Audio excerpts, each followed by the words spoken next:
Hello everyone and welcome to the Bear Pen. I am your host for the evening, Mr. Aries. You may know me as Adrian Bear, but you can call me Aries as well from now on. And tonight I thought that I would do something a little bit different, but hopefully something that we end up doing often enough on the channel, where we take a system that we are playing or a system that we are going to play and we actually just create a character for it.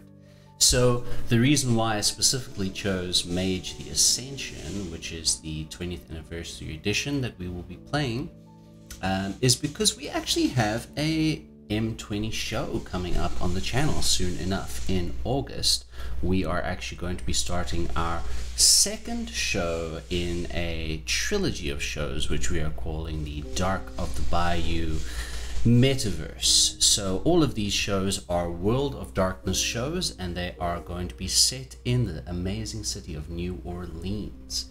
I myself am the storyteller for Blood on the Bayou, which goes live every Sunday on Twitch at 2 p.m. Pacific Standard Time. And there are a couple of amazing people that have joined the Bear Pen team as storytellers. So the second in this sort of trilogy of amazing shows that we're bringing out is going to be called Rites of the Bayou, which, as I mentioned, is a Mage 20th Anniversary Edition Chronicle. The third of these shows, which is going to be coming out, is going to be called Rage Across the Bayou, which is going to be a show that is set in the Werewolf the Apocalypse World of Darkness setting, but again also based in Louisiana. So the storytellers occasionally will give hints to the other storytellers to work in with their characters. Just a little heads up that, hey, this has happened in the world. It may or may not affect the vampires, which is the group that I will be running for. And then likewise, if something happens in the game that I run as Blood on the Bayou, and it might affect the Guru, I will tell the storytellers that are running the Rage Across the Bayou series, which I will be a player in as well. So at some stage, I will probably do a character creation video for how I am making Finn Aegis, which is my werewolf character. But tonight, let's dive in and talk about Mage The Ascension M20. It's a super cool game. I have had the opportunity to play a bit of it. We were using a bit of an adapted rule set at that stage to try and get it a little bit more in line with V5, the 5th edition of Vampire the Masquerade. So running Mage on the traditional rule set is a little bit different for me. Now, that's okay. It's not super different. Luckily, I don't have to know all the rules. I just have to know how to make my character, because our storyteller is the person who will, you know, be the arbiter of what we need to roll and how we need to roll it. So let's just talk a little bit about Mage first as a game. What is it? Well, it is set in the World of Darkness as well. And there are a number of splats actually in the World of Darkness. There is Vampire the Masquerade, Werewolf the Apocalypse, there is Mage the Ascension, there is Changeling the Dreaming, there is Demon the Fallen, there is Hunter the Reckoning, there is Mummy, I think it's called the Cursed, I'm not sure, there is Wraith of the Oblivion. So there are so very many. And right now Vampire is pretty in vogue because you have a whole bunch of pop culture things coming up, such as lots of video games which are being made in the Vampire the Masquerade universe. There is the one that they just did, the Alpha 4 Blood Hunt, which is kind of like a shoot 'em up massively multiplayer kind of thing, which looks entertaining. If I had the computer that could run it, I would definitely play it on this channel. But there are other members of the Bear Pen that will probably at some stage run a couple of those games. So Vampire has a whole lot of video games that are coming out. There is talks of it getting its own TV series. There is talks of it potentially getting movies. LA by Night Season 5 is coming back out, and well, vampires are cool, they're sexy as well. But you know what's also cool and sexy? The power to change reality at will. And that's where Mage comes in. Basically with Mage, if you have the right study of what they call the spheres, so there are different spheres of magic, then you can use those spheres in a combination to pretty much do anything as long as you are powerful enough.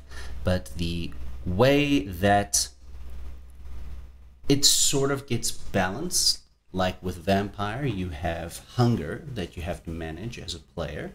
With Mage, you have this force called paradox. So what is paradox? Paradox is sort of like there is a consensus reality out there. Everyday people out there in the world generate this field of consensus. People don't believe magic exists. That's why they don't see it. So they will rationalize these supernatural effects so that they sort of make sense and fit within their world view. Now, how does this affect mages? In very interesting, fun ways. You can do magic. Your consensus is strong enough that you have become awakened, and you can override reality's consensus to a certain degree. So you could potentially throw a fireball at someone. However, if you stand in the middle of the street and you summon flames around you and you may do a massive Hadouken and you shoot a fireball at somebody, everyone around you looking is going to be like, what the fuck is going on? That is weird, that is not normal. So that is what they consider vulgar magic, right?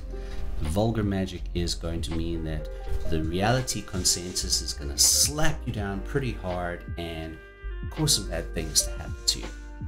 So the fun comes in Mage, where you have to think of ways to get around paradox and get around being super vulgar with your magic. So I know it's a very common one, but I'll actually steer away from the fireball example for a second, and I will go to something different.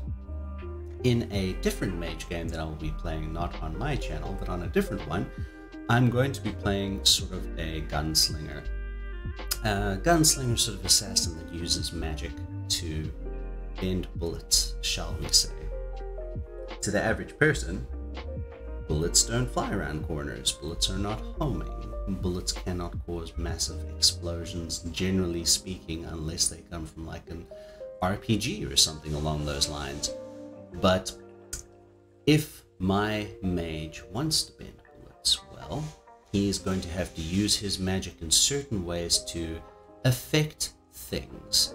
What things is he going to affect? He's going to subtly affect the wind that day, the direction of the wind. He is going to subtly affect the way that his bullet exits the chamber.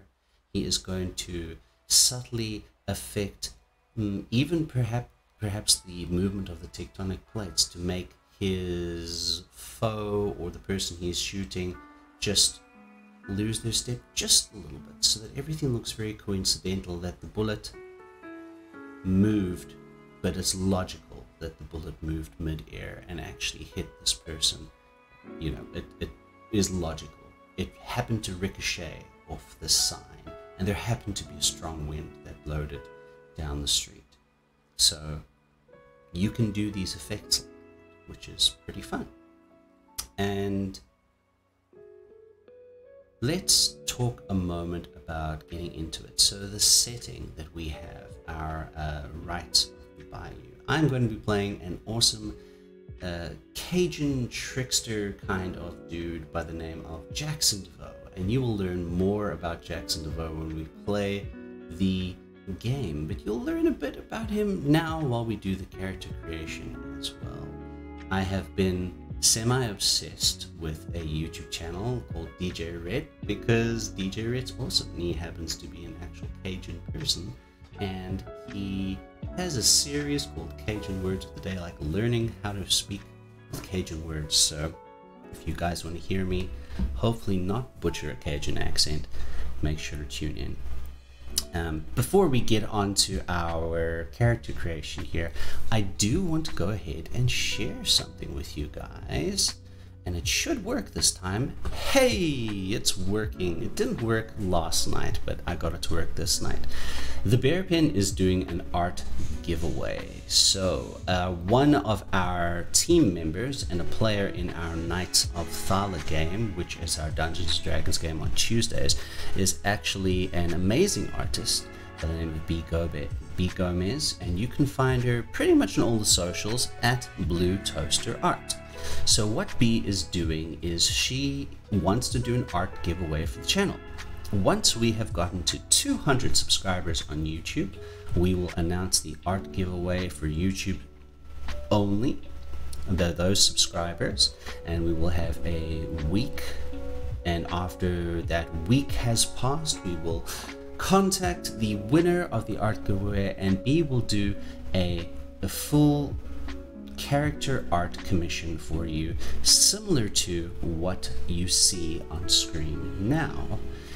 And also, once we've hit 1,000 followers on Twitch here as well, she will do a second art giveaway. Now, I do want you guys to go ahead and check B out on Instagram and also Twitter, because these pieces, as amazing as they are not like her newest pieces. So please go and check her out and have a look at some of her newer art, because honestly everything she does just keeps getting better and better.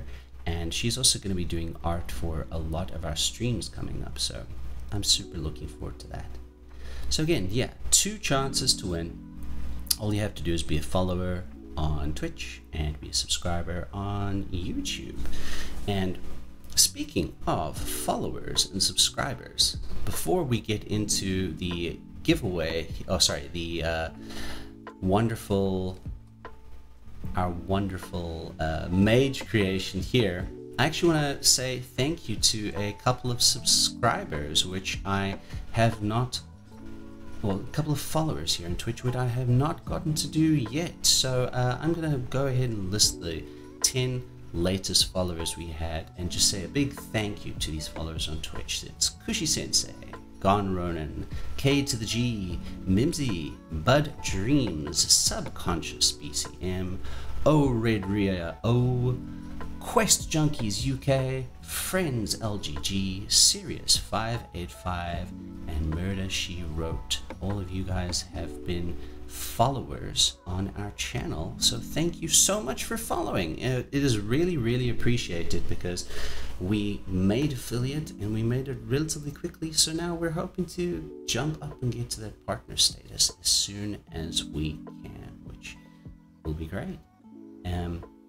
For those of you who would like to subscribe, we actually do have a whole bunch of lovely subscriber perks. If you subscribe here on Twitch, you will get access to our Discord, some Discord benefits when you join our Discord server here. Eventually there are going to be some wonderful additional emotes and stuff which our artists are working on for the channel, which you guys will be able to use, and be able to use them in Discord as well, which is freaking great, because who doesn't like emotes? It's really dope.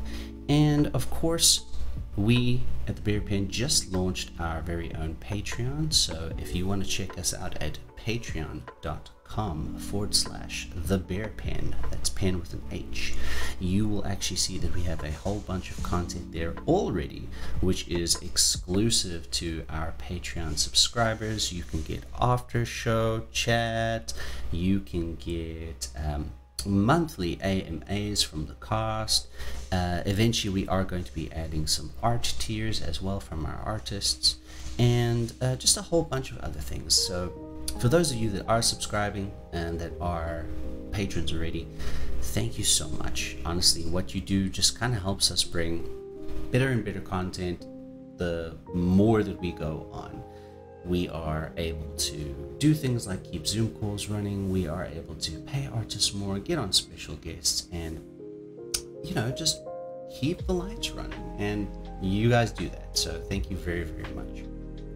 All right, so what I'm going to do now, because I've spent a while talking, let's jump into sharing my screen here. All right, so you should be seeing my screen share. Ta-da! Okay, what this is the 4-page fillable Mage 20th Anniversary Edition character sheet from Mr. Gone. That if you go to his website, you can actually download a lot of these for free. He makes them for so many World of Darkness games, and you can actually kick him a donation there as well, I believe, because a lot of these he just gives away for free. So, Mr. Gone, thank you so much, man. Your character sheets are just wonderful, and I am always blown away with how beautiful they are. Okay, so some things you might notice is that if you are a player of Vampire the Masquerade 5th edition, that some of these things are a little bit different. It's similar, but a little bit different. So if you'll notice, the attributes here are a little bit different, specifically in the social category and the mental category. There is no resolve, there is no composure. There is a charisma and manipulation, but there's also an appearance. So you can be very charismatic, but you can have a low appearance, which is very, very interesting. Or you can have a high appearance, be very, very beautiful, for example, but have a low charisma. So it is an interesting way that they work around doing all of those. You'll notice that a couple of the skills, a couple of the abilities are different as well with Mage, and we'll get to talking about them once we actually fill them in. But just as an example, you can see that there is things like cosmology, enigmas, esoterica. These are things which are very specific to Mage the Ascension, and Werewolf the Apocalypse also has a few different ones as well. So the next part you'll see here in the middle is spheres. We'll talk about spheres in a minute when we actually make our character. The spheres are, well, a good way to think about them, I guess, is like your schools of magic in D&D. So correspondence, entropy, forces, life, matter, mind, prime, spirit, and time. These are all different schools of magic. But let's start getting into it, shall we? Alright, so name. My character already has a name. His name is Jackson DeVeaux. Jackson is in his 30s. He is around, he's my age now. He's 36 as well. So Jackson's 36. He is tallish. He's about 6'3". He has blonde hair, which is longish as well.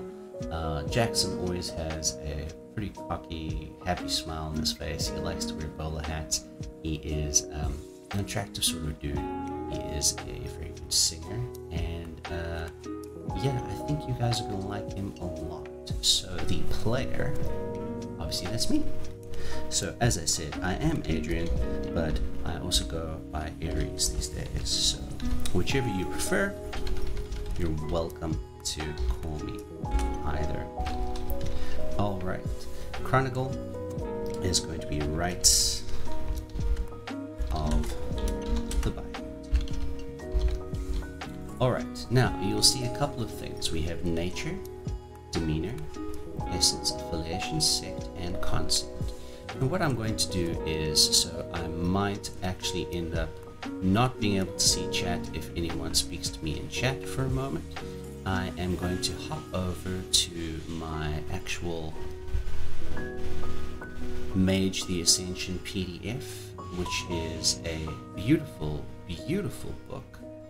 And I am going to have a look at that for a second. So if any of you out there actually do have the Mage The Ascension book itself, the actual physical hard book, it's gorgeous. The artwork is beautiful. The edges of the pages are a gold color, so it's heavy, it's dense, it's thick with two C's.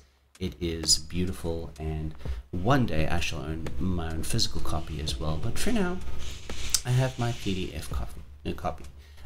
I apologize if you hear a bit of click, click, clack in the background. I think in my building somebody is doing something along the lines of construction or something, but I'm not entirely sure. They're fixing something.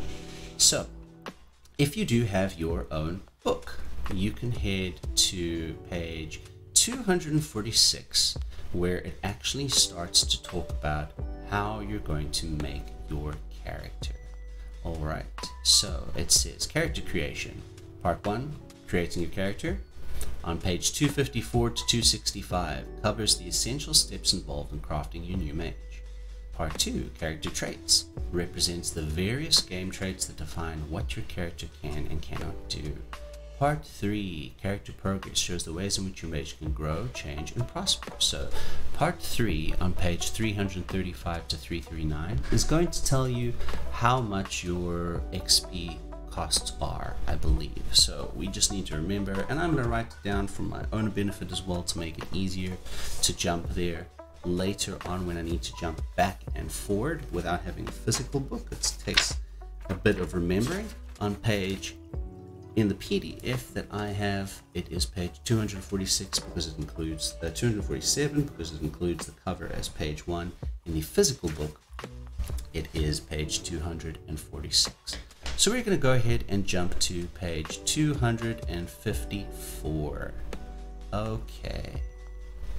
Alright, so let's see.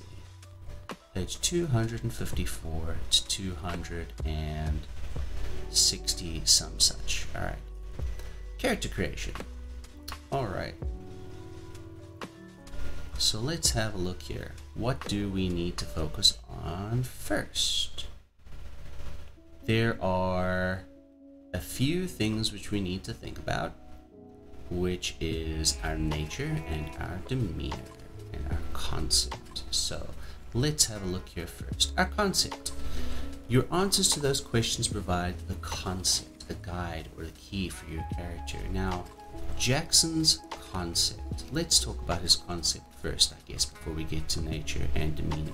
So, Jackson's concept, I will let you guys know a little bit about him now, is that basically Jackson's parents were essentially pieces of shit. They weren't very good people. Both of them were con artists, and Jackson observed their behavior, how they would scam people and how they were bad to people throughout their whole life with him. And so he grew up until about the age of 12, when he was just starting to become a teenager with his parents. But thankfully he happens to have a very loving aunt who, when Jackson's parents finally went to prison, the aunt ended up bringing Jackson to his cousin's grandmother. So his cousin you will also get to meet. So his cousin's grandmother is a wonderful woman who actually has a foster home and runs a few businesses as well, but she is a lovely, lovely woman, and she ended up raising Jackson, and his cousin would come and visit very often because she was part of the family, obviously. So the thing about Jackson is that he learned how to lie, and how to con, and how to steal. He learned how to trick people, and as much as his grandmother helped him out and was a good person, because he sees her as his grandmother now, the way that Jackson had viewed things with his parents was that, well, they abandoned me and they just didn't get it right because they weren't smart enough. So Jackson started going down a bit of a bad path himself. Until one day, that path that he had taken sort of intersected in such a way that his awakening came. Now, in Mage, your awakenings can be often, and usually are, very rough and very forceful, so that your mind gets opened to the concept of the higher world around you. As far as Jackson goes, his grandmother is a very devout follower and practitioner of the Yoruba religion. So she has statues of the saints in her house relating to the Orishas, and she believes in it very, very much, and she tells people's fortunes as well. She actually, in her own right, is a mage, but Jackson never knew any of this. He saw this, and he learned about all of the things. He learned about the Orisha, he learned about everything his grandmother did, but he thought she's a lovely old lady, but she's using this in the wrong way. I can use this to scam people out of money. So Jackson was one day being a bit of a street performer, street magician, and he was conning people into giving him money by doing sort of like a fake card reading, as far as it goes, a fake sort of like tarot card reading.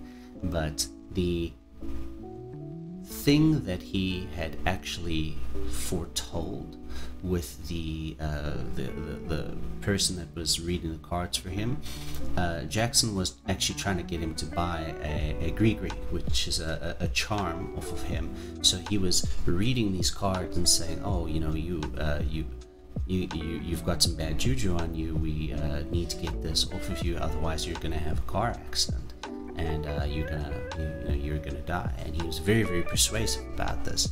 So the person ended up paying him some money for what in Jackson's mind was a useless charm. And Jackson heard, not 5 or not even 2 minutes after this person had left, screeching of tires and screams and shouts, and his face just sort of dropped, and he ran and looked at what had happened. And exactly as he had foretold, there was this death that had happened. So it blew his mind, and at the same time as when he actually saw his avatar for the first time.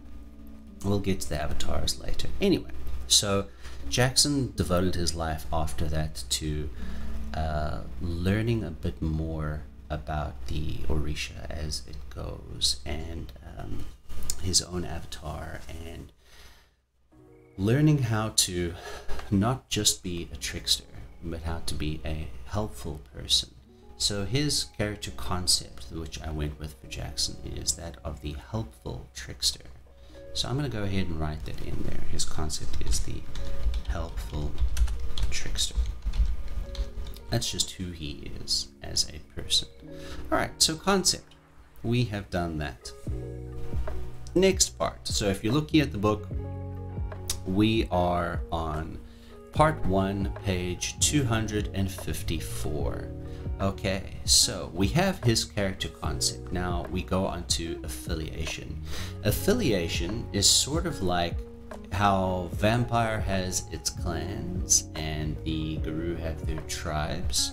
The affiliation is maybe a little bit more, actually it fits a little bit more with, in terms of, you're thinking of something like Harry Potter with the different houses that the sorting hat puts people into, like, you know, there's Slytherin and then there is Gryffindor and all that type of stuff. So your affiliation is how your group that has taught you and instructed you how to use magic properly, how they view magic.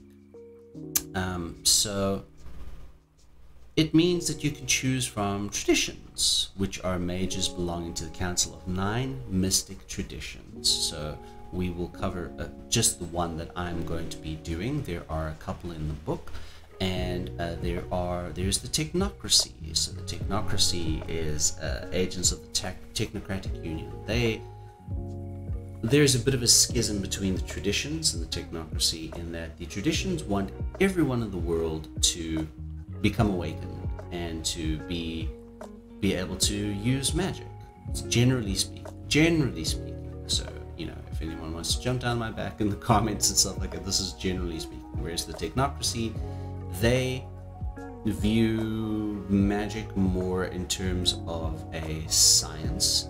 They do not believe that everybody should be running around, and again, this is general terms. There's so much in the mage lore that can contradict this, but in general terms, they do not believe that everyone should become enlightened, and that it should be a few select people, because things would be chaos if everyone was running around with the power of God. So they work pretty hard to make sure that the consensus is maintained as is. Now, the tradition, what I am choosing is the traditions. Specifically, I am choosing the Verbena traditions. I'm choosing the Verbena mages.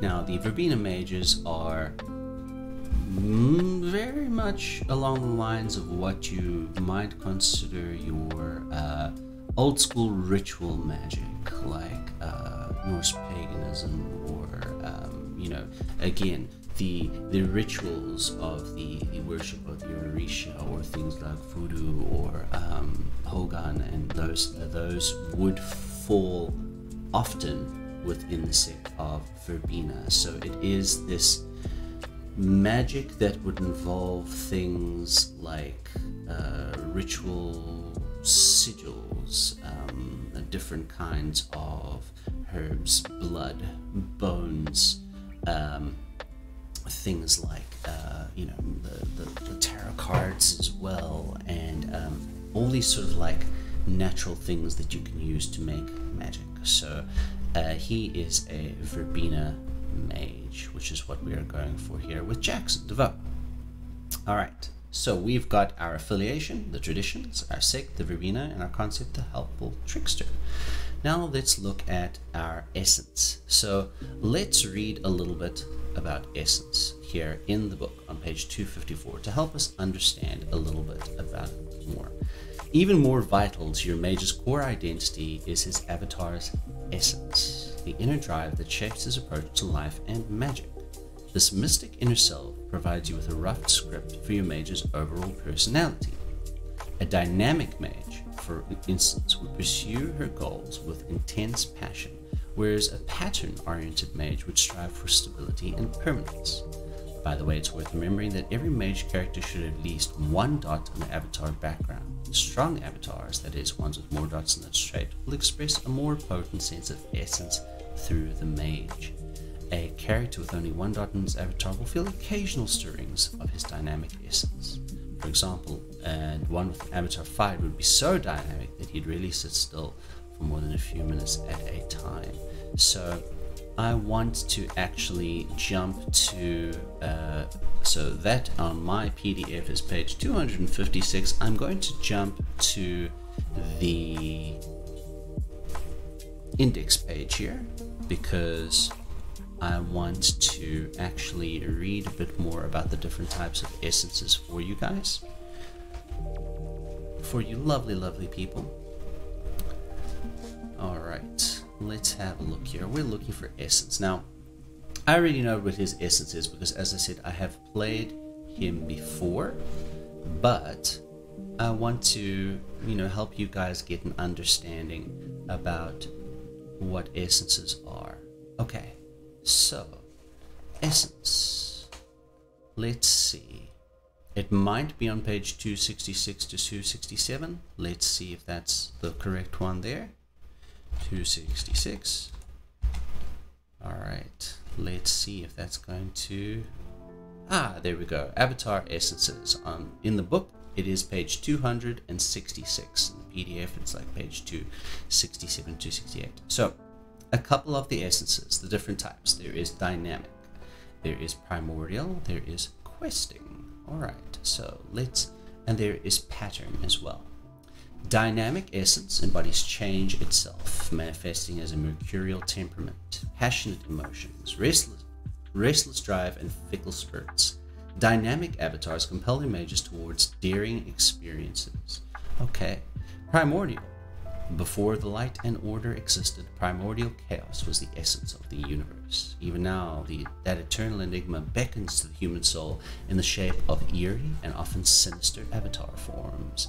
Alright, questing. Wherever windmills beckon, you'll find questing mages preparing to tilt. Vagabonds and errants, pilgrims and pioneers. These people prefer the open road and a worthy cause, epitomizing balance in the Trinity. This essence avoids extremes. Alright, so questing is actually Jackson's essence here. Questing. He seeks, he moves. Pattern. The very opposite of dynamism. The pattern essence provides stability and order. If dynamism is fire, then pattern is stone. Pattern mages approach things with deliberate intent, speaking slowly, taking time to consider the potential risks and benefits of a task, manifesting as a calm temperament, sound logic, stable emotions, and authority figures. Okay, so let's move back to page 256. We can discuss nature and demeanor. So I get them swapped around often, but one of them is how you express outward to the world, how people see you outwards in the world, and one of them is your actual inside there. Now, nature and demeanor in a lot of V20 games is the way that your character is going to get back willpower. So willpower is quite different in 20th anniversary World of Darkness games than it is in V5. You have to sort of work at it and satisfy your inner person to actually get your willpower points back. So let's read here. On page, in the book itself, physical book, page 255. Alright, based on those tendencies, each character has a personality archetypes, a nature and a demeanor that represents the way she interacts with her world. Nature reflects the character's inner self, whereas demeanor represents the way she presents herself to other folks. Depending on the characters, these two traits could be pretty similar or wildly divergent. Okay, so there are a couple. The book has a whole bunch that you can actually look at, and we'll go over some of those now, but I already know Jackson's nature and demeanor, so I'm going to fill them in. So inside, who he really is inside now, since the past few years, is a caregiver.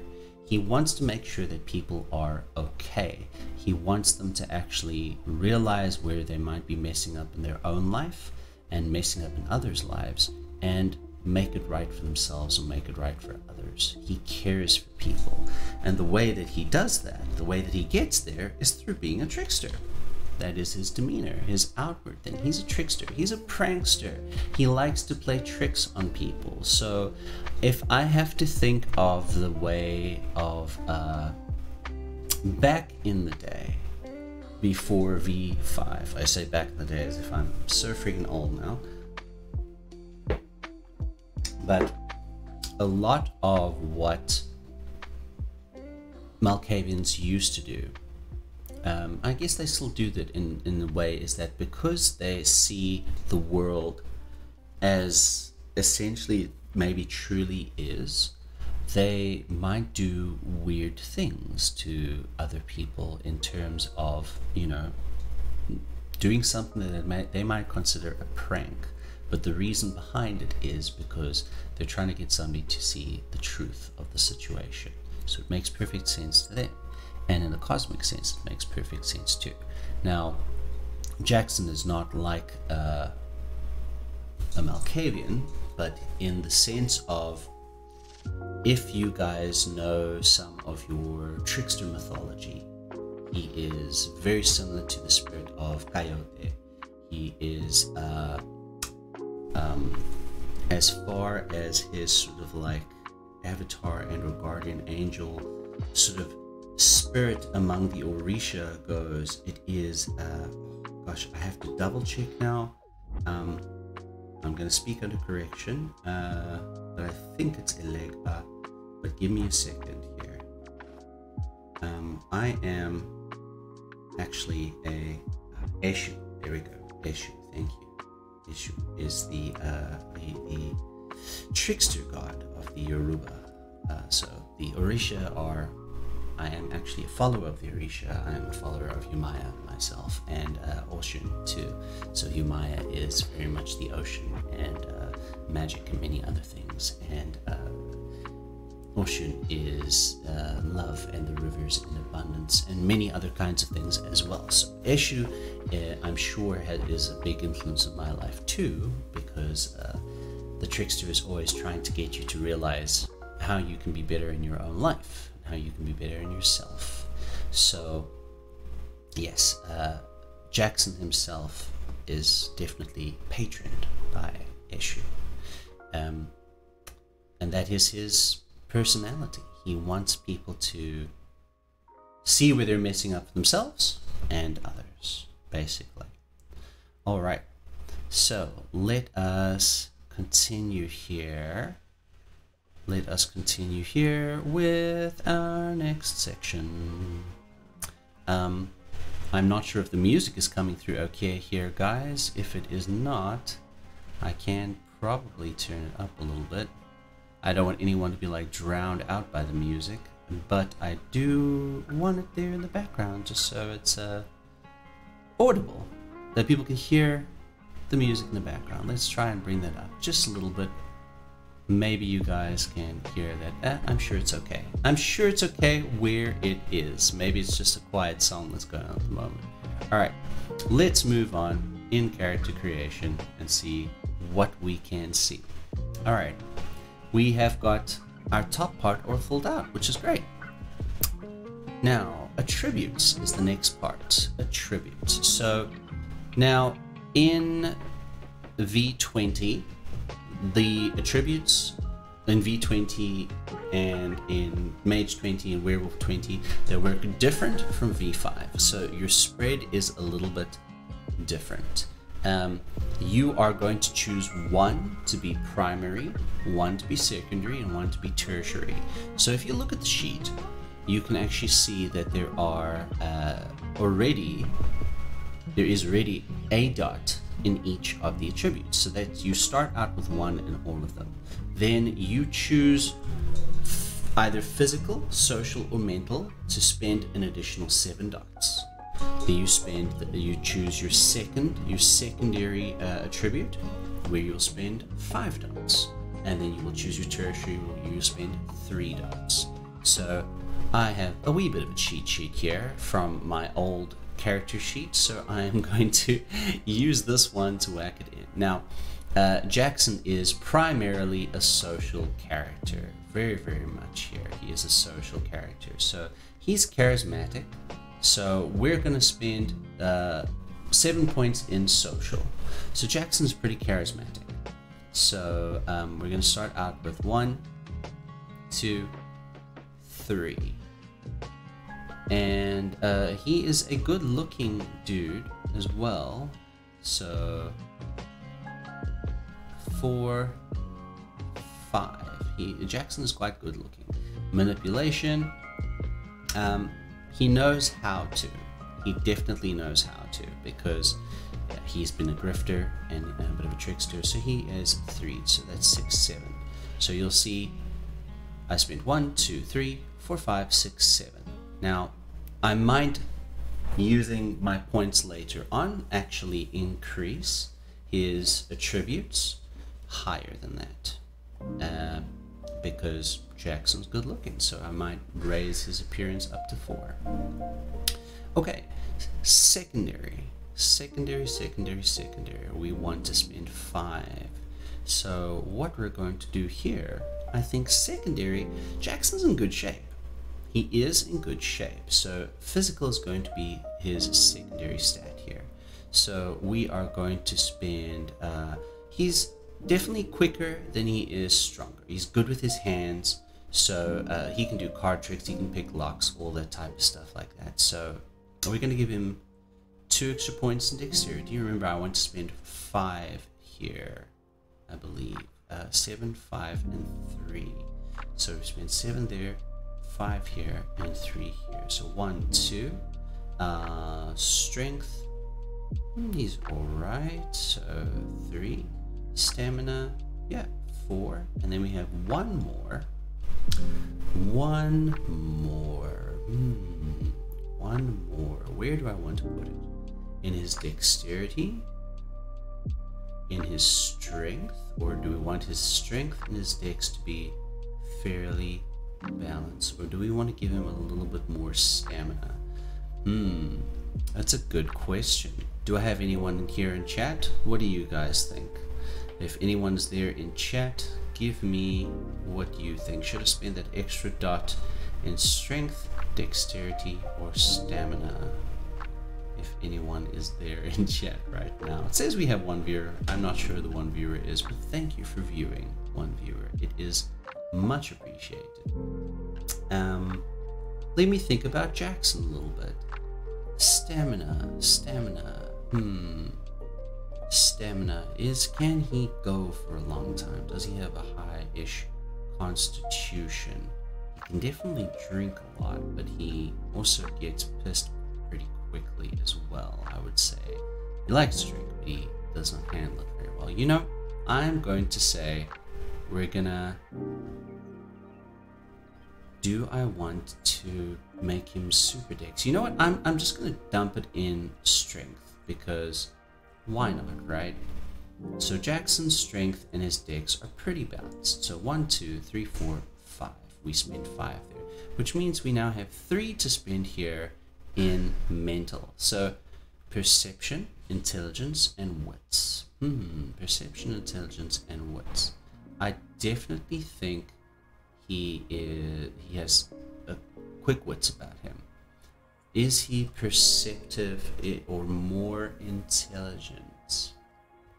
He's not stupid at all. He's quick on his feet. And that's not to say that 1 dot intelligence makes him stupid by any means. Just his knowledge is not, I would say, book smarts. It's more people smarts. So I'm going to put that 3rd dot there in perception. Alright. So now we move on to abilities. So the abilities in the 20th anniversary edition work a little bit different. So we're going to read here. You again want to choose a primary, a secondary, and tertiary. So you get to spend 13, you get to spend 9, and you get to spend 5, if I'm remembering correctly. I will double check here. So primary abilities, 13 points. Secondary abilities, tell me how many points.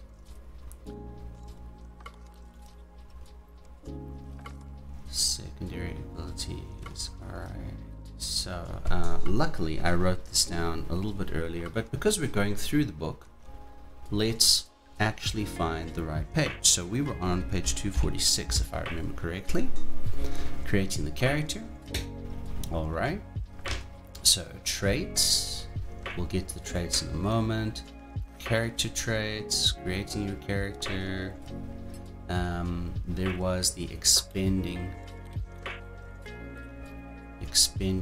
points here. I think this is here. Yes, so that is the cost there.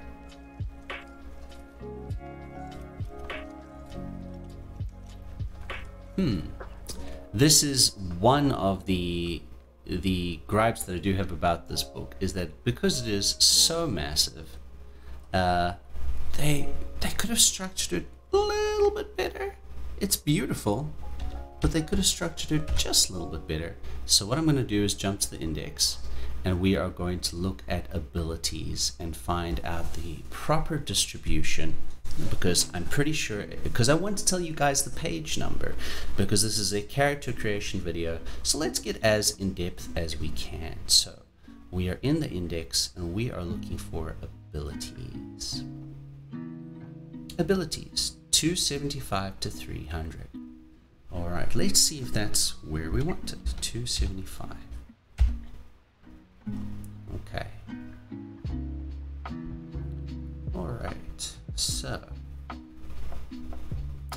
here it talks about attributes.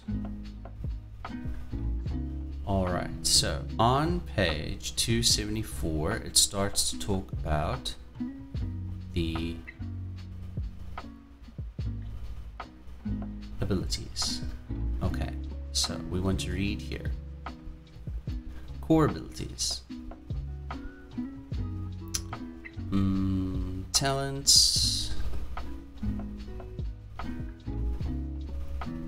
Now, guys, this book is really very, very frustrating to me right now, because again, it's helping me read them out there, but it's not helping me tell you guys how much to spend in each and where to find it on which page. So I'm gonna scroll for a little bit until we get to the right page. If anyone is here you go. All right, excellent. So good, we found it on page 250. This is going to help us out here for quite a bit of what we need. Page 250 in the actual book, 251 in the PDF. It tells us all the steps nicely. So prioritize abilities is above 13, 9, and 5. All right. So no ability may be higher than 3 at this stage. So when we're making our character, we want to choose what is going to be first: talents, skills, or knowledges. Talents, skills, or knowledges. Now, as mentioned, I have got an older version of Jackson up here, so let's have a look here. Talents, skills, and knowledges. Let's figure it out here. Now, we're going to have to change around a few things because, as I said, there is a difference in the Mage 20 skills as opposed to the way that they would be in V5, for example. Alright, so 13, 9, and 5. Let's look. Now, Jackson is very good with not so much like book magic knowledge. He is good with, he has a very strong understanding and relationship with the spirits. Very strong understanding and relationship with the spirits, and they kind of like to fuck with him a bit. So we want to definitely show that. Now, there's going to be a difference between occult and I believe it is esoterica. We will have a look at the difference in them we'll have a look at the difference in them in a minute, so we can make sure that we're choosing the right one. But let's look here first. All right, what can Jackson do? He's definitely good at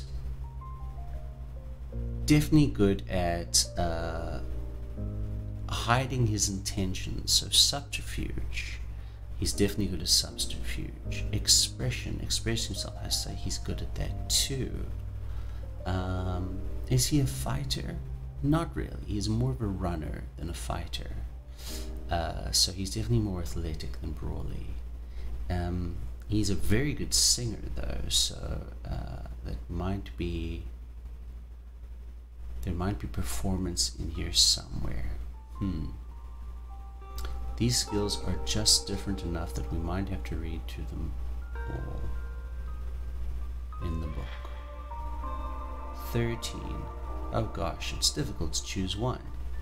Is he more talented or more knowledgeable?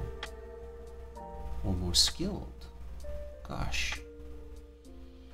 Well, I feel like for him, it makes sense to put it in talents.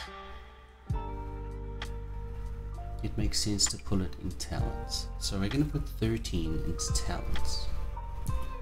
So you cannot have them above 3 at this point in time. Subterfuge, definitely 3. 1, 2, 3. He is a runner. 1, 2, 3. So that's 6 out of my 13. He is very streetwise. 3, 1, 1, 2, 3, so that's 9. 9 out of 13, so I have 4 left. He's a performer. So I'm gonna put it into art. 1, 2, 3. And intimidation, no. Empathy, so that's 3, 6, 9, 12. So I have 1 more. Alert. His perception is pretty good. So perception and awareness and alertness are different in the 20th anniversary edition systems. So awareness is more like awareness of supernatural stuff. Alertness is more like more aware of mundane stuff. So Jackson is definitely aware of both. So I'm going to say we're going to take 1 out of athletics, which leaves us with 3, 6, 9, 10, 11, which leaves us with 2. So awareness 1, alertness 1. I'm liking the spread so far. Streetwise, art for his singing, athletics, yes. Yes, I like this so far. Okay, now we want to look at the next one. So we spent 13 there. Now we get to spend 9, and then we get to spend 5. So 9. He does not use a gun. He can drive, crafts, meditation, melee, research, stealth, survival technology. He's not a technological person. Academics, computer, cosmology, enigmas, esoterica, investigation, law, medicine, occult, politics, and science. I'm going to put his 9 into knowledges, and we're going to put them into 3 into occult. Oh, okay, well, just over there. 1, 2, 3 into occult. That's the only sort of like issue that I have with some of these fillable sheets, is that it doesn't let you redo the dot if you mess it up a little bit, which is annoying. So 3 into occult, and let's see, cosmology, no, definitely 3 in esoterica. 1, 2, I did it again. 1, 2, 3. All right, and then we have 3 more to spend. So I'm not sure what enigmas are. Investigation. Is he an investigator? Can he figure stuff out by investigating it? No, he's more of a knower than things. He's not a book person. He's not scientific or political or law-minded. Cosmology? Nope. Academics? Nope. The only one that really fits, medicine, in a certain sense, medicine, yes, because he can definitely make potions and such, because once he had realized that his grandmother actually is, you know, not just a woman who is a devout follower of the religion, that she is actually quite a powerful verbena mage in her own right, he definitely spent more time studying with her and learning from her. So I think I'm going to put 1 into medicine and 2 into investigation. So that's 3, 6, 9. And then we have 5 to spend in skills. So craft, we'll put 2 in there. Jackson can drive, yeah. 4 and 1. Does he meditate? No. Is he good at sneaking around? A little bit. I say maybe he's a bit stealthy, so we'll give him 1 in stealth. Alright, so very different than his build when we had used the sort of non-official convert that we had done for a bit of an attempt at Mage 5. But we're using the 20th anniversary edition. We'll see how it goes, right? Okay. I'm really worried about that music. I hope it's not so loud there, guys. I think it should be okay. It's in the green, so I'll put it down just a little bit more, just so that you can hear it and it's not too loud. And again, I am really happy that the Lo-Fi Girl channel on YouTube, and obviously they are on Spotify as well, have allowed people to do this now, that we can stream using their music, which is dope. So Lo-Fi Girl channel, you have helped me study, and you are now helping me play dope music on my channel, so thank you very much. Next up, I believe, is covering the spheres. So let's get back to that character creation. Alright, so it says step 3, advantages. Alright, nobility may be higher at this stage. We're done there. Advantages: choose backgrounds. 7, define focus, paradigm, practice, and instruments. Record spheres. 6, with affinity sphere receiving the first dot. Record beginning arete. Willpower 5. Quintessence is your avatar rating. Paradox 0. Spend freebie points. Okay, so let's do it in the right order there. Choose backgrounds. 7. Okay, so backgrounds in the book. Let's see if I jump back to page 2. I need to write this down here. In my PDF, page 251 is where I read the step-by-step character creation thing here. Let's see if it gives us example backgrounds here.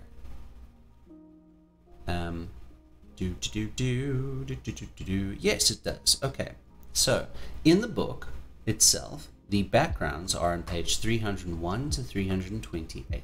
Let's read through some of the backgrounds quick, and then we can decide what Jackson actually has for backgrounds. There are allies, alternate allies, friends who will help you out. Alternate identity, arcane or cloaking, is in the mysterious ability to remain unrecognized. Avatar or genius is your embodiment of awakened. Backup, agents you call in an emergencies. Blessing, strange powers, gave you an uncanny certification, gives you special permits for things. Chantry, construct, mystic or technocratic stronghold. Contacts, information sources. Cult, a group of dedicated believers. Now, I don't know, I never really understood the whole point of cult in this group, so in this game. So, you know, if anyone in the chat wants to leave a comment and help me understand why one would want a cult in Mage, you can help me out, or maybe my storyteller will help me out when we actually start playing. Domain, I believe that's how you pronounce it, Demesne, is your personal inner dream space. Destiny, inspiring grace, sense of purpose. Dream or hypercrane, ability to tap into abilities you don't normally possess. Enhancement, cybernetical biotech. Fame, notoriety in the sleeper world. The sleepers would be everyday type people. Familiar, companion, so it's a non-human helper with special abilities. Influence, it's clout in the mortal world. Legend, a potent archetype connected to you. Library, access to special information. Mentor, awakened or enlightened elder of the bond. Node, past lives. Patron, so there are so many that I am not going to go through all of them here right now, but what I'm going to do is look at my old sheet and see what I had there. So we have 7 to spend off the bat before we have freebie points and all that type of stuff. So we'll get into freebie points in a moment here, but I'm going to jump back up a little bit more to the page 250. So again, it says choose 7 backgrounds. Define your focus, your paradigm, your practice, and your interest. So 7 points in background. Now, these are free dots, essentially. So, let's jump to the character sheet, and we are going to work on that for a moment. Alright, so 7 points in backgrounds. Let's go there for a minute. Alright, so, avatar, for sure. we're going to start out with 1 avatar. We have 1.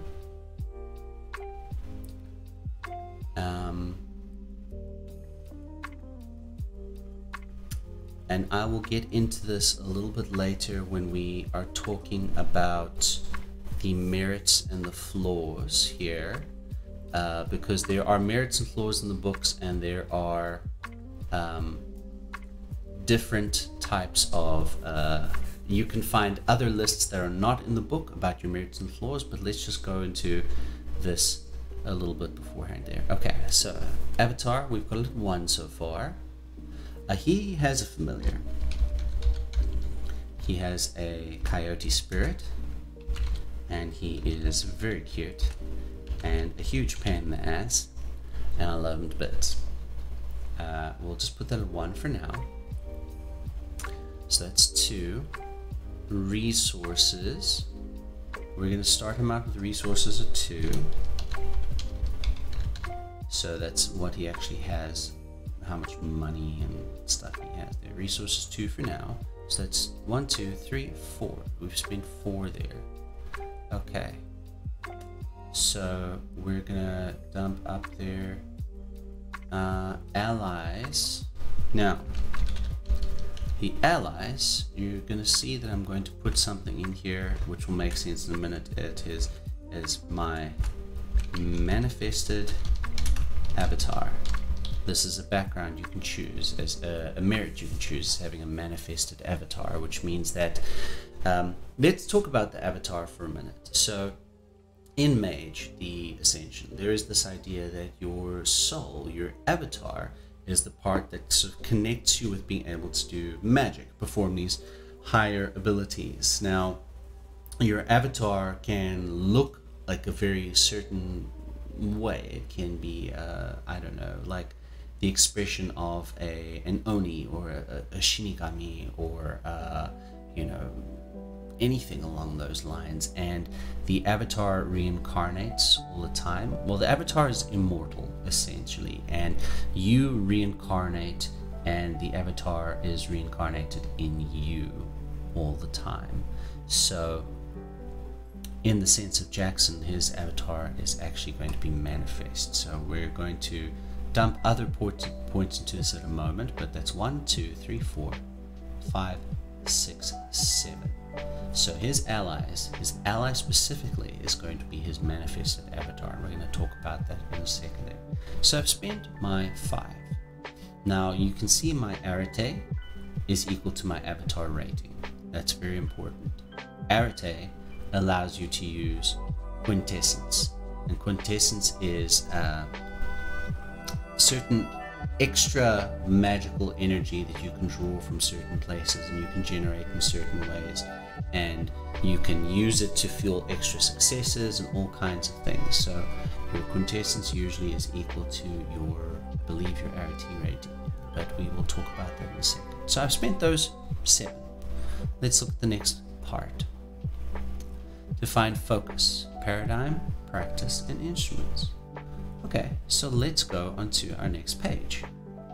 Other traits, magic, focus. All right, so let's see if there's anything here which talks about paradigm. History, description, visuals. We don't need to get into that right now, but paradigm. So paradigm is pretty important to talk about. Let's have a look here. All right, his focus and his paradigm. Let's see. Okay. Boom. Now, where is it on this sheet? Okay.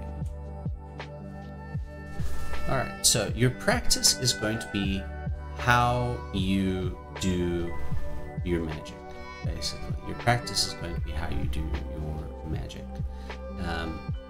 Your paradigm is sort of like how you view the world.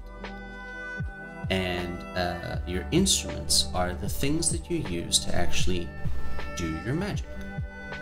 So let's let's actually jump in the book to the part where it talks about paradigms, because I would like to express what they are a little bit for you guys here.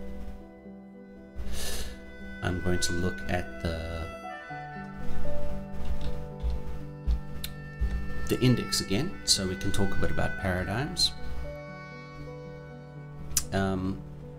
But yes, your paradigm is very much how you view the world and how magic actually works.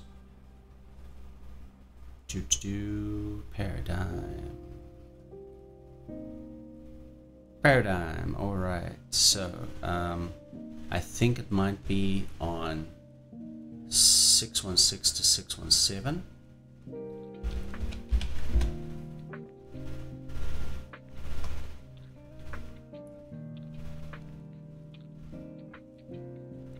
Paradigm shifts, allies and antagonists, paradigm shifts, primal reality,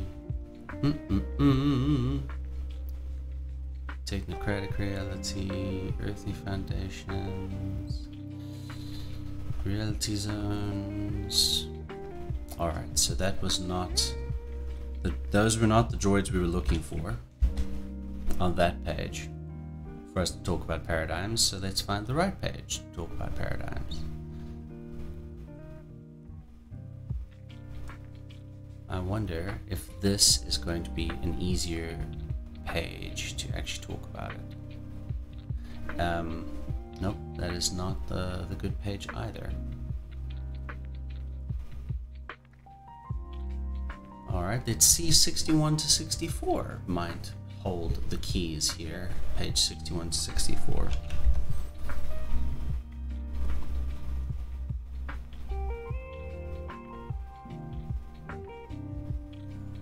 Consensus and belief, coincidental magic, 9 spheres, language of reality, juggling the spheres. Nope, I don't believe that is what we want quite yet. We're looking for the paradigms, guys. Oh my goodness. Well, if you are in chat, thank you for bearing with me. It's nice that it says I have one viewer here. But that's cool. So, you know, you can catch us on YouTube as well, and hopefully this will help people actually make a character, which is great. So 61 to 64 is not what we were looking for. Let's look at page 329, because that is also highlighted in purple. Common Mage Paradigms. I'm going to look at page 667.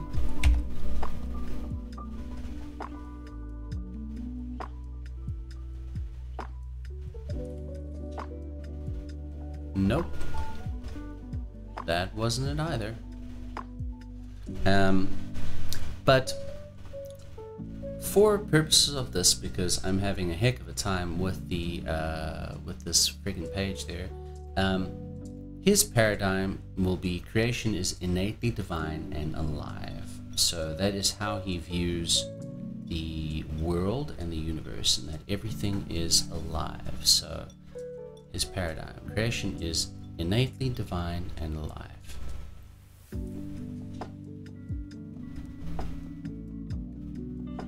It's how he views the world. Practice.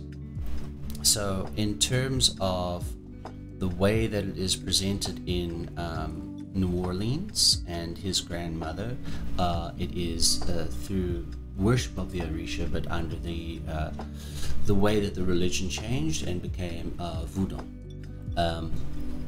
So that is one of his practices, one of the ways in which he conducts his magic. And another way in which he conducts, so your practice is how you conduct magic. So he uses voodoo as well, and he knows lots of rituals and rites related to that. He also uses, he's a bit of a street musician, a street magician as well, but his street magic is real. but it's, you know, real fake street magic. So people think it's, you know, it's just street magic, a street magic performer. But meanwhile, Jackson's an actual mage. Another one of his practices is actually through song, his singing. It is, yeah, he can sing very, very well, and he can use his voice as part of his practice to affect the world around him. Then instruments. You want to choose 6 instruments, basically. They are things that you would use and have on you in order to do your magic. So if you are using one of your instruments when you are performing magic, you get a bump to your rolls on it. Now, there are a couple of things. Usually your instruments are unique to you. So Jackson's instruments are things along the lines of he has a set of playing cards which he has kept with him forever. So he uses them for tarot card reading. He uses them for like distraction magic with tricks to actually like read people's minds, etc. And he has a hat, a bowler hat that he always wears, and this hat has been with him. He found it one day in the street, like just in front of him, and he found that since he had it on from that day forward, he felt lucky and he felt more aware of himself. So it has a very strong connection to him, and he uses this hat in his magic too. He has an altar at home, at his house. So if he is doing more ritual magic at the house, the altar will help him. He also carries a salt shaker with him. Now, had to hydrate there a little bit. So he also carries a salt shaker with him. The salt shaker is just something he uses in his magic as well, because salt can be used in ritual magic, and salt can also be used for many other things too. He has a coin which he keeps with him with the image of Saint Michael on it. Saint Michael specifically because Saint Michael relates to Eshu in the Yoruba religion, basically. He has a pocket knife, and he has a tobacco tin with tobacco in, so he will use this tobacco in his magic. So we have defined a lot about Jackson so far, which is pretty cool. All right, let's go back to our next part. I know that this character creation might be a little bit long, but you know, it's giving you a bit of a behind the scenes before the actual stream starts, so I hope some of you guys will enjoy it. Let's look at the next part here. It says on page 250 that we've defined our focus, our paradigm, our practice and instruments. Now, record 6. Record spheres 6, with the affinity sphere receiving the first dot. So, in Mage, I have chosen to be a Verbena Mage. So, when we look at the Verbena mages, it will actually tell us what the suggested affinity spheres for the Verbena mages are. So we're going to look at the page on Verbena. I'm just looking at the V's for Verbena. Verbena. Okay, I believe it should be on page 162 to 163, hopefully. 162 to 163. Yes, alright. So, in the book, on page 162, it'll tell you everything you need to know about the Verbena. Alright, so the affinity spheres are life and forces. Now, let's look at his sheet for a second, and we're going to mark that out. So you should choose one of those, because I'm a Verbena. One of those to be his affinity sphere. So for him, it's probably going to be life. Life is his affinity sphere. So we're going to write that here not under traits, under spheres. So here I will mark affinity, which means that when I level up, when I put XP into life, it will be cheaper. So there's 1. Now for him,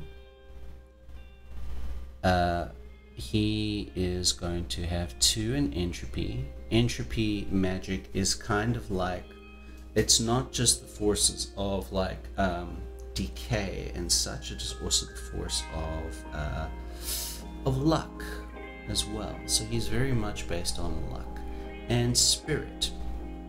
And put 2 in there. So 1, 2, 3, 4, 5. We get 1 more.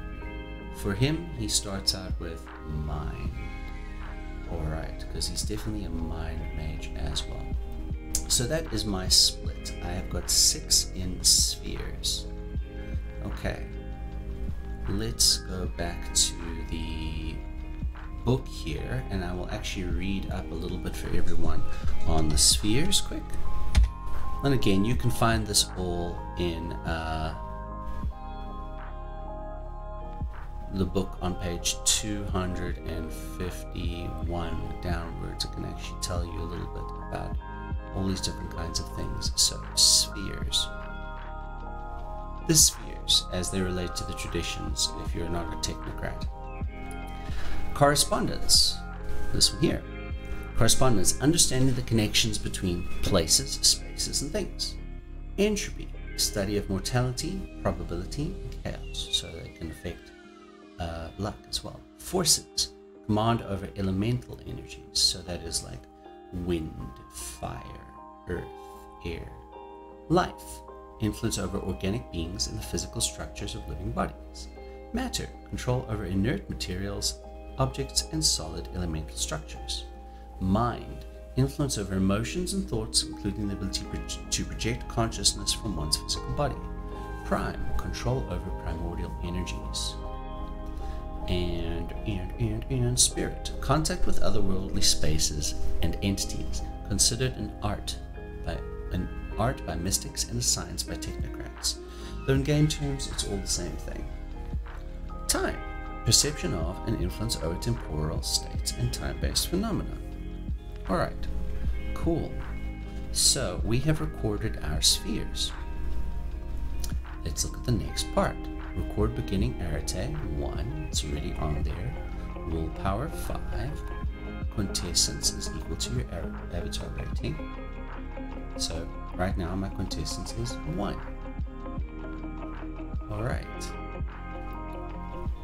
Paradox 0. Alright, so I have 0 paradox, which is great. Let's mark willpower 5. 1, 2, 3, 4, 5. Alright, spend freebie points. Okay, so your freebie points work like this. They have a cost to them. Unlike the other way, they have a cost to them. So your backgrounds you got to spend for free. Your freebie points, you actually pay a specific cost depending on what you want to buy. That cost for using your freebie points you can find in the book on page 253. You have 15 of those. Now there is a way to get 22 of them. You can spend up to 7 points for floors, up to a max of 7, and so that will give you, but those floor points you can then spend as freebie points. So we're going to start with his floors first. Now I've already got his floors mapped out from a previous game here, and some of these you will find in the book itself. Some of these you will find in some of the other mage books though, not in the main 20th anniversary edition, but there are a couple of really good websites out there that actually have all of these wonderful floors and such listed for you that are not in the book by itself. And the book by itself actually does not have a lot of floors listed. So yeah, there are flaws that are mental-based flaws. There are supernatural flaws. There are physical flaws. All kinds of things. So, looking at Jackson's flaws, the first one that he has is easily intoxicated. He can't hold his liquor. So that is, he likes to drink a lot, but he gets cassé really easily. He's easily intoxicated. This is a physical flaw. Again, I'm not sure if this one is in the book itself, but it is one of the other ones. Now, it costs 2 points. His next flaw, he's absent-minded. He forgets things very easily. He forgets people's names. He forgets his car keys, which, you know, is not super helpful when you're drinking. That is a mental-based flaw, and it can be kind of bad for him sometimes. It's a 3-point flaw. It can get pretty bad for him. Unfortunately for your boy Jackson, who's trying to be a good boy now, he also has a compulsion. He's a bit of a gambling addict. He likes to take chances. He will take chances and gamble if there's a gamble involved. It is a mental trait there, so it's a 1-point flaw. And he's intemperate. You know, he doesn't like waiting around. He does not have the best temper at all. This is a mental flaw here. It's a 2-point flaw. Again, many of these flaws are not in this specific massive book. They are in other books, but I will give you just an idea of some of the flaws that are in the book itself. I will help you out here with merits and flaws. I will give you an idea of some that are in the book itself, because there really are not that many here unless you look in some of the other publications. I think Gods and Monsters was one. Gosh, there are a number that came out with 20th anniversary edition, but there are really helpful websites out there that can actually help you sort of like put everything into perspective and find the right sort of flaws and stuff here for you. So I'm looking in the index right now for flaws to give you an idea of what is in the book.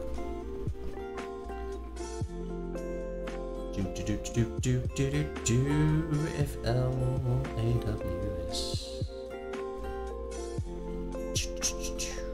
Flaws. I'm looking for flaws.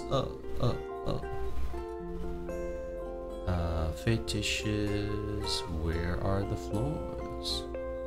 I wonder if it's listed under merits, because merits and flaws are usually together, and FL is coming up blank for me. So let's look for merits. I was correct. Merits and flaws. Page 642 to 651. Let's see, it might be 242, but let's look at 642 first. Alright, merits and flaws. So,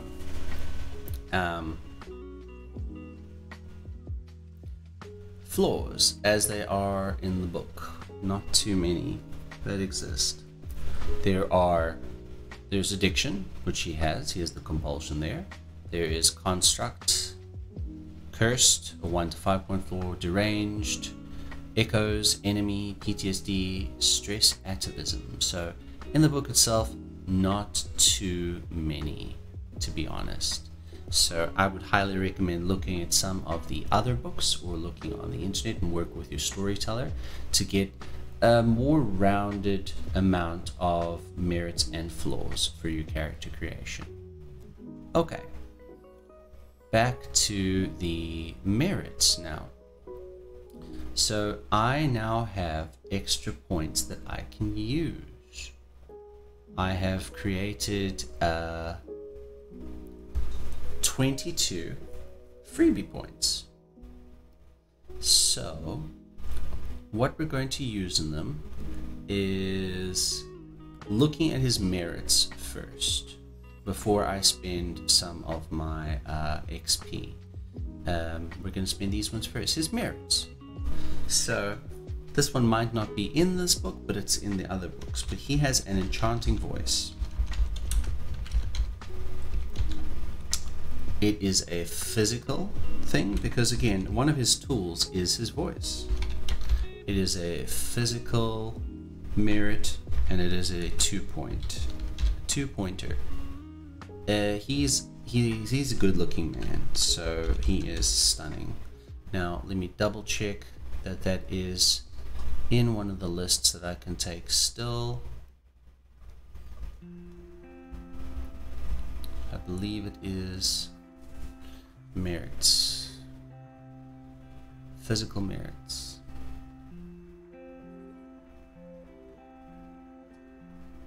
That's social merits, physical merits. All right, so so stunning is not one of the ones here, but enchanting voice was there. Okay, so we are looking at these list of things here.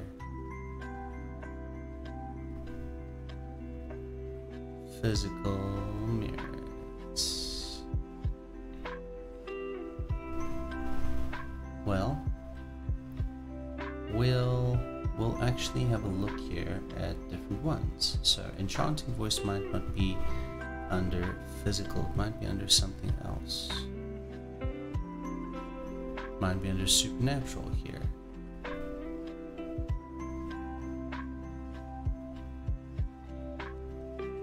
Interesting.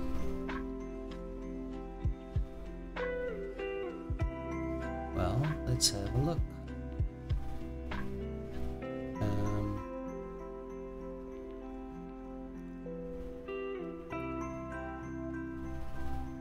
Gosh, there are so many here. Soothing voice. It might be the one. It might be how it is phrased here, actually. Soothing voice might be how it is phrased here.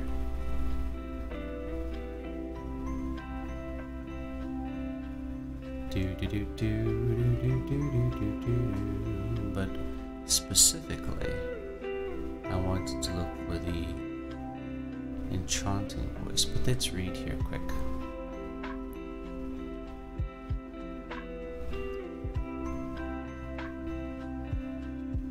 Okay, yes, sorry, it's called soothing voice. And this one is listed as a 3-point. Alright, so it's a bit different. So soothing voice. And it is a supernatural. Soothing voice is found in the book Halls of Arcanum, page 63. It is a 3-point merit. And the type, I believe, is supernatural. But we'll read there for a second. Double check. Yes, it is under the supernatural merit. Supernatural. 3-point. Okay, so we've spent 3 out of 22. And we should probably note this down. That we've spent 3 out of 22. Alright, so the next one that we want, something to represent that he's a good-looking man. We might just end up putting those into upgrading his looks here. But let's see if we can find something in the merits to just help us here. Eidetic memory, nope. Jack of all trades. Prodigy, animal magnetism. Let's read what animal magnetism is about, because that might fit with him. Perfect balance, social confidence, entertainment ties, forces. spirit, loyalty, nightclub, pawns, police ties, reputation, students, rape, true love, unobtrusive, nope. Supernatural.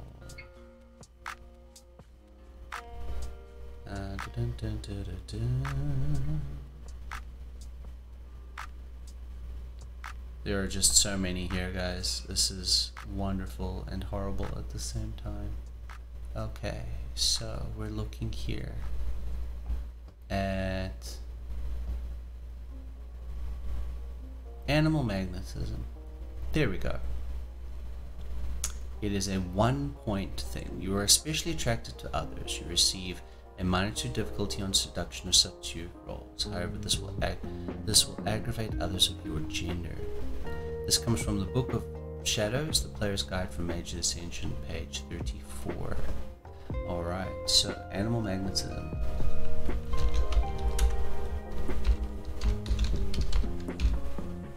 And it is a physical. And it costs 1 point. So far we've spent 4. Alright. Next was a manifested avatar, but it might be called something a little bit different here. So we're going to... Now, there it is. Manifest avatar.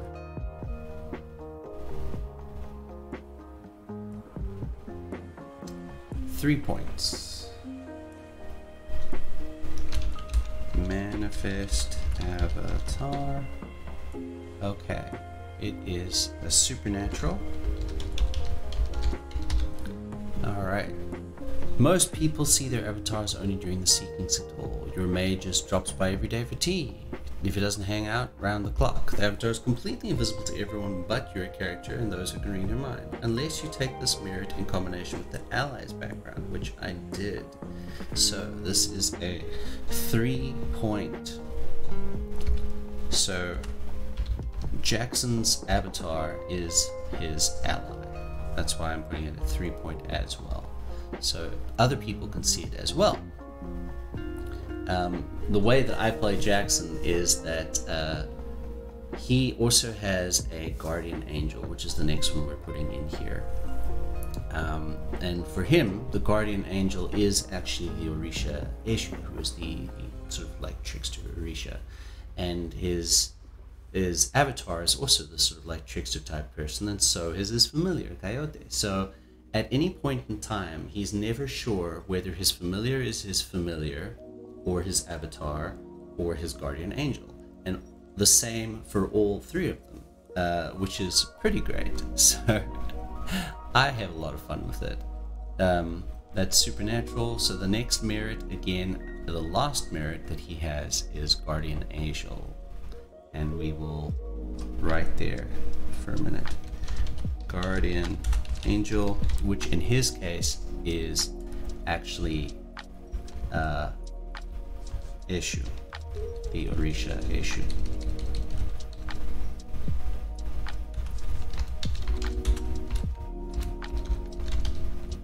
And again, guys, this is my own faith that I'm working with here, so this is my the way that I believe things in the world. That's why I feel comfortable actually, you know, actually being able to play with this a bit, because this is how I view the world. It's my own belief there.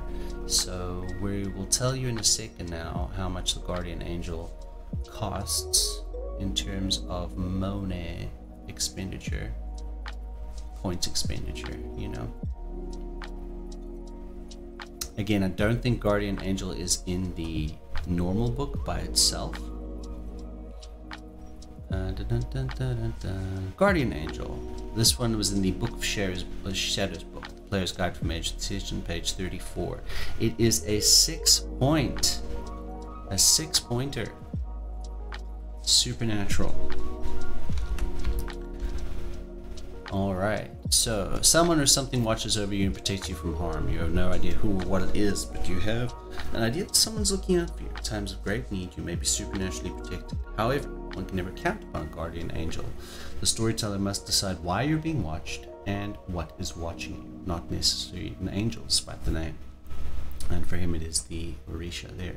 So there, out of our 22 points, we spent 6, 10, 13, which leaves us with, oh gosh, 9 points to spend. All right, we're gonna dump some of these into back into our backgrounds here. So let's go back to the book and we can look at expenditure. And I believe that was on page 251 is where we can find out how much it's going to cost us.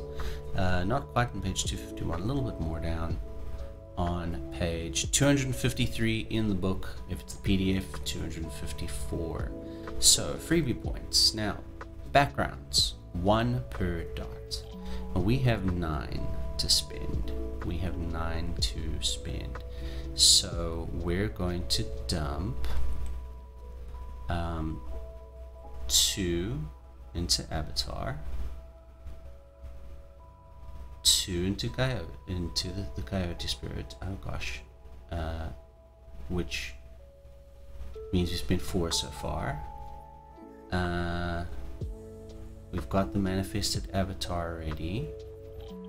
So we have 3 more. So let's just see what Arete costs to raise.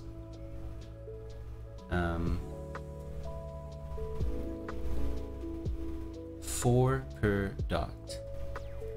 Max total 3. So we have spent how much now? We've spent 1, 2, 3, 4. 4 out of 5. So that is 8, and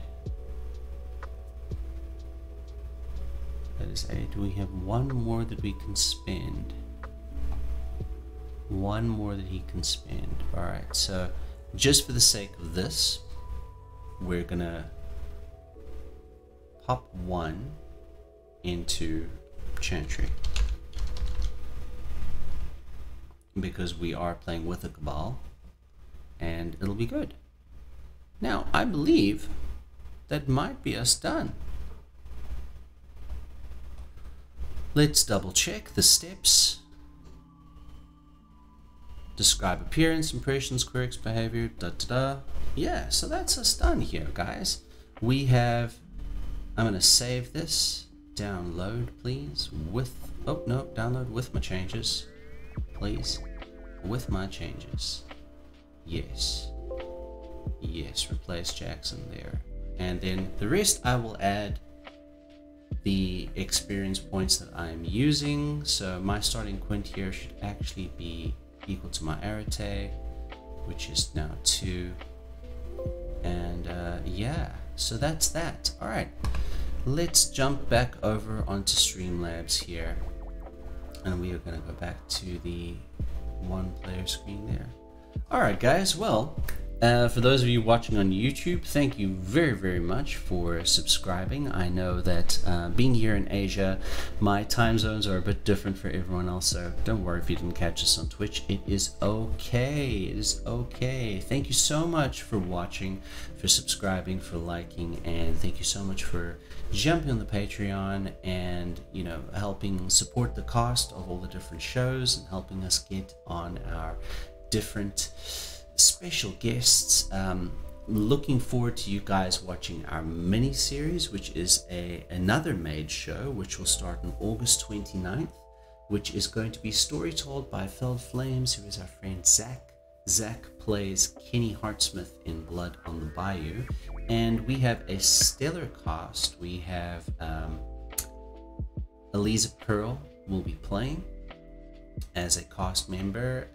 We will have Megan Murphy, who you know from Murphy Pop Art. We have Lady Eve, who is a Vampire the Masquerade cosplayer and World of Darkness cosplayer, among many other things, and you can find Lady Eve on Instagram.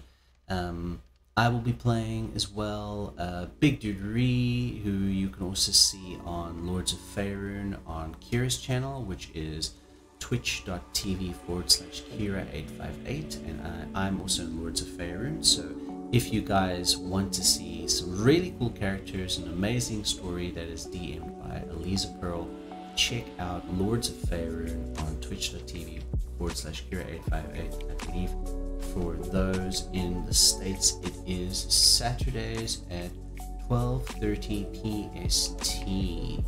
And yes, don't forget once again about our fantastic giveaway hosted by Blue Toaster Art B. Gomez, who is a cast member and who is an amazing artist. Once we get to 200 subscribers on YouTube, we will have a YouTube specific giveaway where you are able to enter into, and B will create a custom work of art for you, a full character art commission, and we'll deliver that to you digitally, and it will be great. And then again, once we hit 1,000 followers here on Twitch, we'll be doing that giveaway again.